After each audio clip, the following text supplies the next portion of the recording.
Cheers.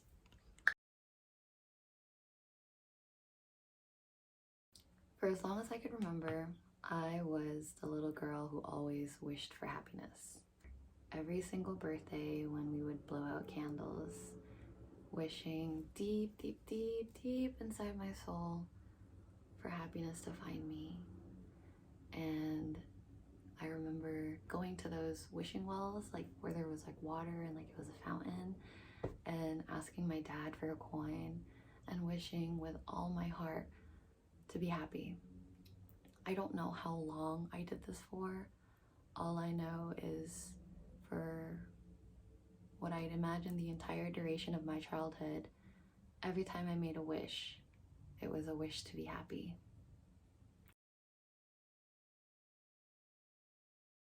It took a really long time for me to understand that happiness is a mindset. We are born happy. And I feel like the way life treats us and the way our interactions go with occasionally our parents, our siblings, like our direct people that we grow up with, we end up convincing ourselves that we aren't happy or that we don't deserve happiness. And for the longest time, I know I couldn't find happiness until I came to this one post, actually. It was in 2017, and let me see if I could post it right here. Can I? Okay, so there was this, and there was a guy telling a monk that I want happiness. And the monk told the guy that if you remove I, which is the ego, and want, I think the desire, then all you're left with is happiness. I printed out a picture of it and I even put it on the wall in my office at the time. And every day I would just stare at it and try to understand what it was telling me. But even at this point, I still don't think I understood what it meant to find my own happiness or to create it.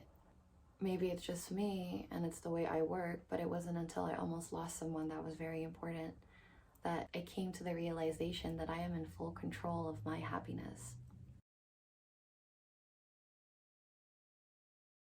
So, one of my biggest mistakes in my adolescent years was trying to find happiness in others. And at the moment, there was a lot of tension between my partner and I, and it was really heartbreaking to find out that I had to feel like I was about to lose him for me to get some sense knocked into my skull that I do not find happiness in you and I find happiness within myself.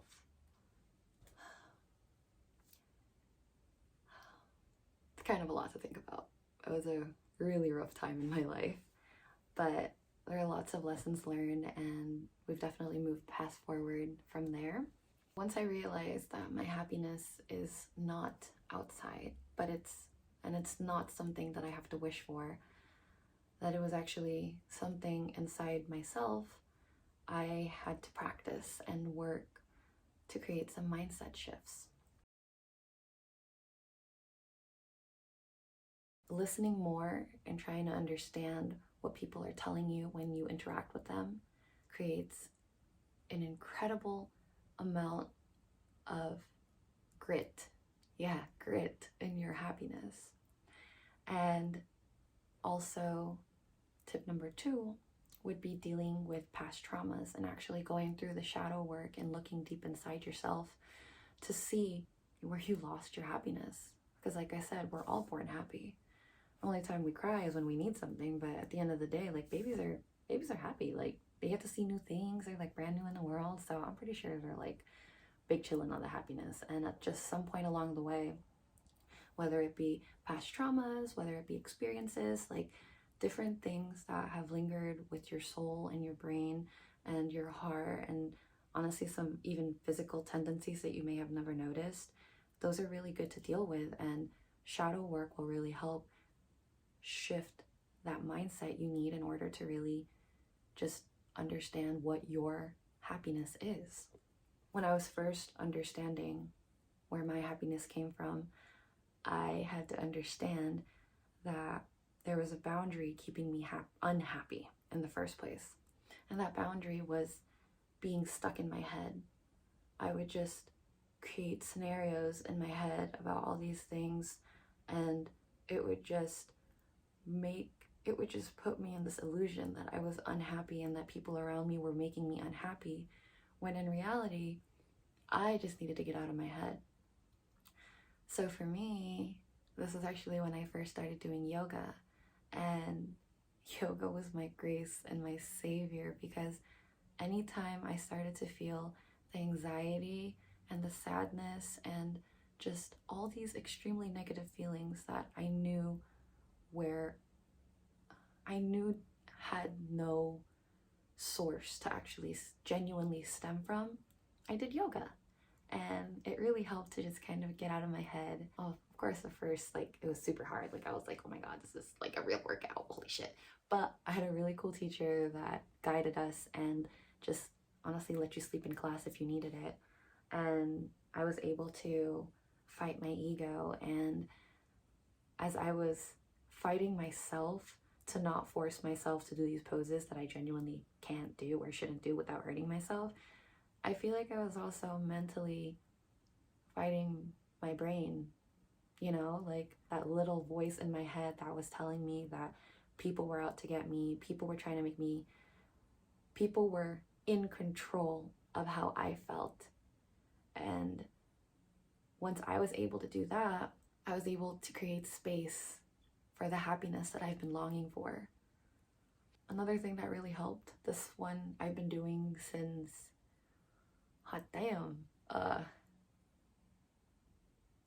since we moved to Las Vegas in 2007, I started journaling, and there was a lot of things going on in my life, especially with my parents, and I didn't know what to do with all this pent-up emotions that I'd feel from them. So I started journaling, and I kept at it.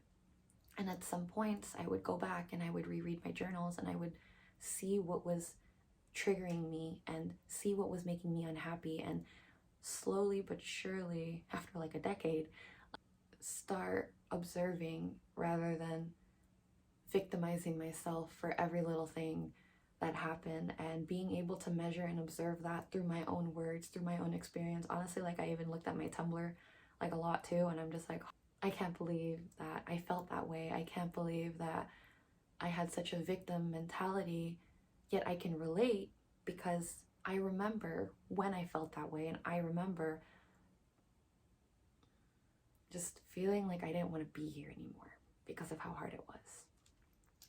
And my final mindset shift tip would be to practice it. Once you figure out what makes you click and what helps you get yourself out of your own toxic tendencies that's keeping you from activating your highest self and reaching the person that you know who you want to be and you truly are on the inside, you have to practice it. I've been reading this book. Actually, I finished it, but I'm taking some pointers here and there in regards to dealing with past traumas and shadow work. A human is as deep as an ocean, yet most of us spend our lives knowing only the surface. When we decide to dive deep within ourselves, we set in motion the miracle of personal evolution.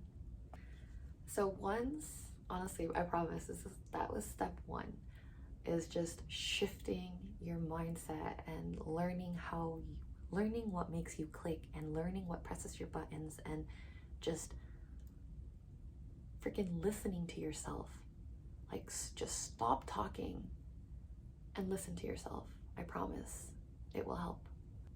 Once you start making progress with shifting your mindset, at this point, you should have already came to realization that your happiness is something inside of you. And once you know where it is, really think about it and listen to how you feel, how your body feels. When you get mad, you feel really hot in your tummy, listen to it. Your body knows what's going on with you. And once you become more aware to what you need personally, the best thing to do now is to be able to nurture that happiness. Nurturing your happiness stems from being okay, one, to not be okay, and two, being okay to just be.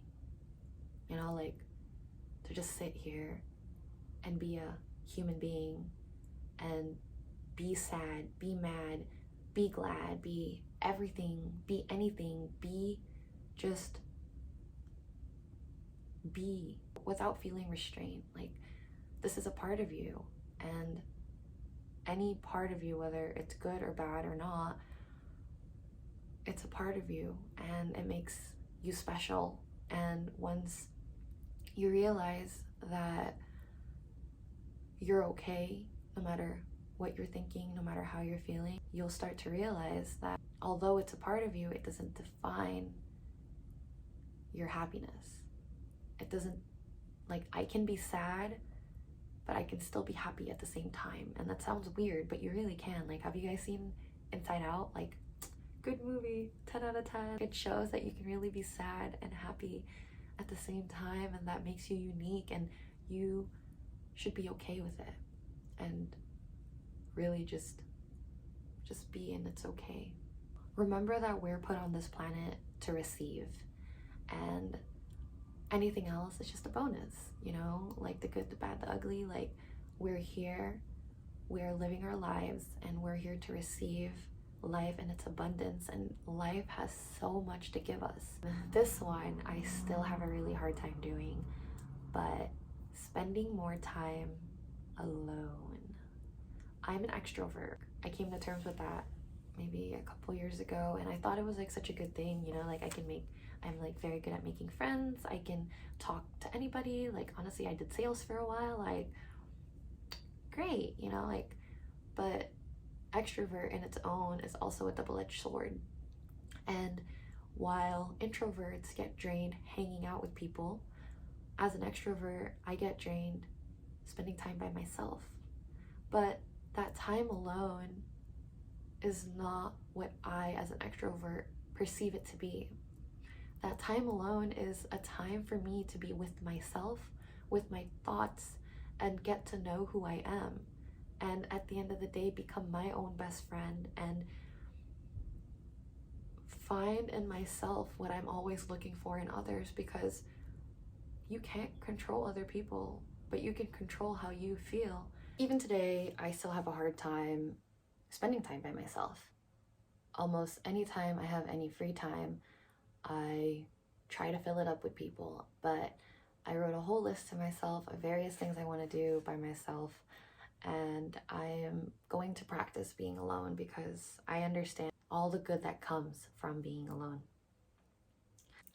So one of my favorite ways to nurture my happiness and to nurture any situation that may be going awry or maybe going south, or just, like, you know, isn't resonating with the kind of situation I had expected it to be, is to take lots and lots of deep breaths.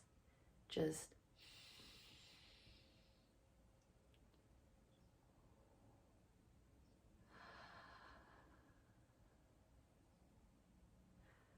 a couple one of those in the middle of an argument, in the middle of a, oh my god, like a public speaking event, in the middle of sometimes getting in trouble because you did something wrong. It can really help keep your happiness at bay, so that way, although you are going to feel everything that comes with the situation that you're in, your happiness doesn't completely go away, and there's not too much permanent damage. Oxygen, air itself, all of it, it's filled with lots of love. And when we're in a situation that we don't like, we just remember to breathe in some of that love, feel what we need to feel, and release it. It's a really important cycle within our own body to breathe deeply through anything that life may throw at us. When you're with a lot of people all the time, like me, You can't please everybody. Like, please swallow that pill. You cannot please everybody. It's just not physically possible. Like, you're not even pleased all the time. How do you expect to please everyone else? So, with that said, although people will do things and you will do things and misunderstandings will be created and situations will arise where it just feels like someone is out to get you, or people are just not worthy of being in your life because at this point they're getting in the way of your peace. My final advice to nurturing your happiness is to ask questions. Just please, please, please ask questions. If you start feeling hot because someone said something and you didn't like it, ask them. If you're not ready, ask them later. But whatever is going on and something that you don't like is going on and something is getting in the way of your happiness, ask. Don't assume, don't judge, don't misinterpret. Prevent yourself from doing any of that by asking some questions. I'd like to give credit where it's due because a lot of the ways I've learned to be happy is from my best friend, my sister, and my boyfriend, and they've we've put each other through so much, but all these little tips and tricks and guidance, like from my own personal experience, was in compliment of their regards to me and our relationships with one another, and without them I wouldn't be able to be where I am today and be able to speak on my own peace as someone who was never peaceful growing up. Thank you. And thank you for spending time with me this lovely morning and talking on happiness. Happiness has always been such a gray area in my life, and for the first time I think I'm finally starting to understand that there's so much more to happiness than what we're all raised to believe or not believe or see. And don't forget to like and subscribe. Comment below if any of these tips and tricks resonate with you, or if there's any experience that you've been through that's similar to what I had went through growing up. I'd like to end this video with another poem.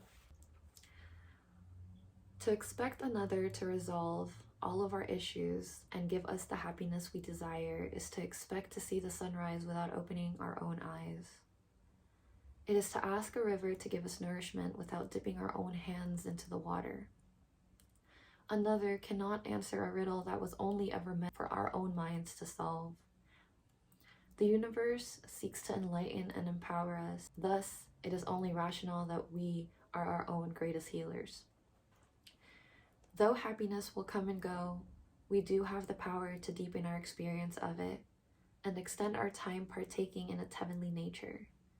To do so requires effort on our part to enhance our relationship with ourselves so that we may discover all that impedes our contentment and release it from our being. Thank you for spending time with me today. The light in me honors and sees the light in you.